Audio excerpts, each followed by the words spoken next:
vis ta vie pendant que tu es en vie. Cette phrase, on dirait une phrase de rappeur, mais c'est vrai.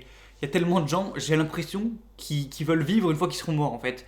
Ils font des études, ils font leur école et tout, pour se dire, oh, voilà, bon, ça me fait chier, j'aime pas l'école, mais au moins, après, j'aurai le bac et je serai tranquille. Ok, pourquoi pas, t'auras le bac, tu auras 17 ans, 18 ans, tu pourras vivre ta vie, ok, pourquoi pas.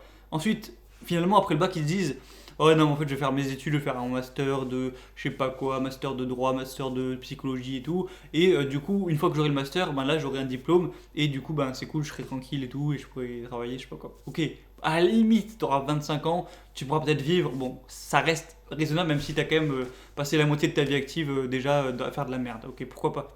Et là, une fois qu'ils ont leur master, ils travaillent.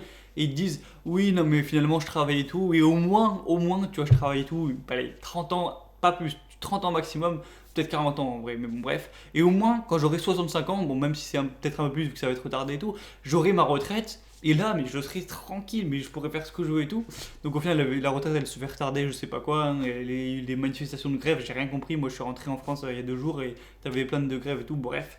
Et là, il commence à être à la retraite bientôt, hein, bon, même si la mort est plus hyper lente non plus. Et là, ils font, ah ouais, bon, bah en fait, bah, je suis un peu vieux, quoi, j'ai plus tant envie que ça de profiter, hein, mon cerveau marche un peu moins bien, mon corps marche un peu moins bien, j'ai 65 ans, bientôt 70 et tout, j'ai mes petits-enfants. Au final, je vais plutôt rester chez moi hein, pour finir ma vie tranquille et voilà, et me promener au parc. Enfin, ce qui me rend fou, c'est que les gens pensent tellement à long terme, c'est-à-dire que comme je l'ai dit, voilà, ils font leurs études pour plus tard pour avoir le bac, ils font leurs études supérieures pour avoir le diplôme, ils ont le diplôme pour travailler, et ils travaillent pour avoir leur retraite, et puis après ils crèvent. Et puis aussi, on peut parler d'épargne. Les gens qui achètent une maison, qui font un prêt sur 25 ans, qui disent, ah, mais c'est une bonne affaire, au moins quand j'aurai 62 ans, eh bien j'aurai ma maison à moi, et du coup ce sera tout bénef. Mais putain, mais au bout d'un moment, tu vas crever à 80, allez, si t'as de la chance, 90 ans, et au grand maximum, peut-être 100 ans. Mais dis-toi que tu vas crever. Parce que moi aussi, je parle souvent de penser à long terme. Voilà, je dis, il faut faire des actions constructives et tout, à condition que tu kiffes. Si tu détestes ce que tu fais, arrête. Si tu fais des études de merde qui te font chier, arrête. Si tu fais un travail de merde qui te fait chier, arrête. Au bout d'un moment, il faut arrêter. En disant, ouais, je me sacrifie, mais plus tard ça ira bien. Non, plus tard ça ira pas bien. Tu sacrifies ta vie, tu vas regretter. Quand tu auras 70 ans, tu seras dégoûté d'avoir fait ses choix. Imagine un mec qui fait des études qu'il déteste pour faire un travail qu'il déteste, et au final pour avoir la retraite. Sauf que la retraite, ce sera déjà trop tard. Donc moi, je pense qu'il faut arrêter tout ça, il faut arrêter toutes ces conneries, il faut vivre maintenant. Tu sais pas si dans 3 ans tu seras en vie. 3 ans c'est rien, c'est même pas 1000 jours, c'est à peine plus de 1000 jours. Tu sais pas tu seras en vie, t'en sais rien. C'est probable que tu le sois, mais qu'est-ce que t'en sais? Tous les jours tu peux avoir un accident de voiture, avoir une maladie grave ou je sais pas quoi.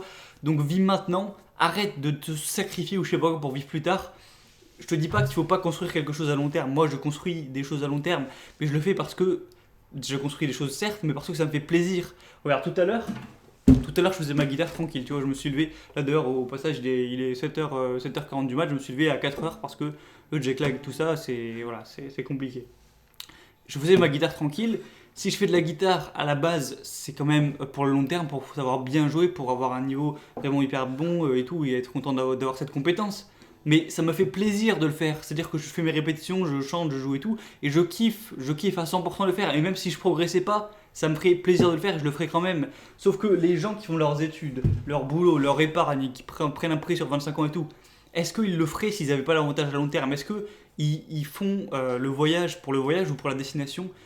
Ils le font pour la putain de destination, et la destination, c'est la destination finale, c'est la mort. Alors faut arrêter de se sacrifier pour quelque chose. Donc tu vas épargner, tu vas mettre de côté tous les mois et tout, tu vas épargner pour ta retraite, cotiser pour ta retraite et tout, et tu vas avoir une maison, tu vas faire un prêt sur 25 ans et tout, et quand tu auras l'âge de crever, ok, tu auras peut-être accompli des choses. À quoi ça sert sans déconner?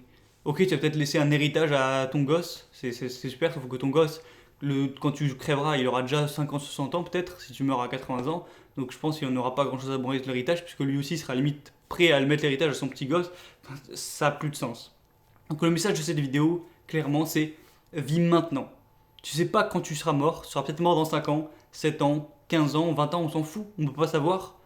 Il y aura peut-être, je sais pas, peut-être dans 20 ans, il y aura plein de problèmes, une crise financière de merde, et tu seras dégoûté de ne pas avoir kiffé quand on avait un monde plutôt bien, un monde à peu près bien. Donc profite maintenant. Ça veut pas dire que tu dois branler n'importe quoi, prendre de l'ecstasy, foutre le bordel, faire la fête et faire n'importe quoi et crever dans 15 jours. Je te dis pas que tu vas mourir ce soir, mais progresse à condition que ça te plaise maintenant. Fais des trucs à long terme à condition que tu kiffes quand même, que ça te fasse plaisir et que tu le regrettes pas quand tu seras mort. Mets-toi vraiment à la place de la personne que tu seras quand tu auras 70 ans et que tu seras au bord de crever et dis-toi si tu as vécu, si tu es en train de vivre la vie que tu auras voulu vivre quand tu auras 70 ans. Voilà, je pense que tu as compris le message. C'était un petit message un petit peu que j'avais envie de faire passer comme ça parce que je pensais à ça et ça m'énervait quoi de voir tout le monde. T'as tout le monde qui te fait oh mais attention fais bien tes petites études et tout. Mais pourquoi c'est juste pour avoir un peu plus d'argent mais bref je sais pas, je vais pas me répéter, on reparlera de ça rapidement de toute façon. Donc voilà, vis maintenant, ça tient en 2 mots, vis maintenant et pas plus tard. Arrête de dire plus tard, quand j'aurai ma voiture, quand je serai marié, quand j'aurai mon truc, quand j'aurai mes... Non, si t'es pas heureux maintenant, ça va te faire mal peut-être ce que je veux dire, mais si t'es pas heureux maintenant, avec tes problèmes, avec tes petites emmerdes de la vie de tous les jours, tu seras jamais heureux. Donc voilà, à toi de voir maintenant. Donc pour information, pour les gens qui me suivent et tout, je suis rentré en France hier du coup, dans la nuit, c'est n'importe quoi, j'ai fait 30 heures de vol d'affilée. Enfin, pas d'affilée, il y a eu des escales, mais voilà, c'était assez chiant. Je suis super content d'être rentré en France. Quand tu as fait 2 mois en Thaïlande, donc en Asie du Sud-Est, en tout cas moi personnellement, l'Europe me manquait. Voilà, la propreté, le calme, l'ordre, mon chez-moi, mes potes, voilà, ma vie tout simplement. Ici en France, ça me manquait vraiment. Donc je suis super content d'être revenu. Ça m'a mis encore plus dans une ambiance d'être productif, d'être à fond et tout, d'avancer et de kiffer aussi, hein, pas de progresser juste pour le progrès, mais de progresser parce que ça me fait plaisir de le faire. Et du coup, voilà, je suis super content. Je vais reprendre les vidéos à fond. Je vais peut-être me mettre à les sortir le matin d'ailleurs. Ça peut peut-être mieux correspondre au type de vidéo que je fais plutôt que les sortir à 18h comme tout le monde. Bon, bref, à voir. Donc, sur ce, c'était Gabriel. Je te dis à demain ou à très prochainement pour une autre vidéo. Avant de terminer, si tu as regardé cette vidéo en entier, eh bien, sache que si tu t'inscris maintenant à la liste email, donc le lien, c'est le premier lien dans la description, eh bien, donc, je sais pas quand je sors cette vidéo en vrai. Mais le dimanche, donc 22 décembre, alors attends, j'ai mon truc là, ouais, c'est le 22 décembre, donc je pense que je sors la vidéo vers le 15 décembre, un truc comme ça. Le 22 décembre, je sors un mail où dedans, je vais te permettre de t'offrir en gros du coaching gratuit. Alors coaching, j'ai encore jamais fait de coaching, mais là, je vais en proposer gratuitement. Donc je pourrais pas faire tout le monde parce qu'il y a trop de gens, mais je vais prendre par exemple 10 personnes et leur offrir gratuitement du coaching en envoyant un mail et il y aura juste à répondre au mail et à donner des informations sur soi, etc. pour voir si je peux vraiment t'aider. Donc si tu veux pouvoir discuter avec moi une bonne heure comme ça pour parler de tes soucis, parler un petit peu sur ce quoi tu peux t'améliorer et là où je peux t'apporter mon aide, eh bien inscris-toi maintenant à la liste email, tu cliques sur le premier lien dans la description, tu rentres ton prénom, ton adresse mail et tu seras abonné un petit peu à la newsletter donc tous les dimanches matin. Et du coup, le dimanche qui arrive, je te ferai un mail pour te présenter le coaching gratuit. Donc si tu veux en profiter, il y a quand même pas mal de chances que tu sois pris. En vrai, on est un peu plus de 100 sur la liste email, c'est pas non plus monumental, tu vois. Donc voilà, inscris-toi maintenant, reçois bien le mail dimanche, réponds-y et tout, comme tu feras, je te donnerai plus d'infos dans le mail et on pourra discuter tous les deux gratuitement sur plein de choses. Donc bref, c'est Gabriel, je te dis à la prochaine. Allez, ciao.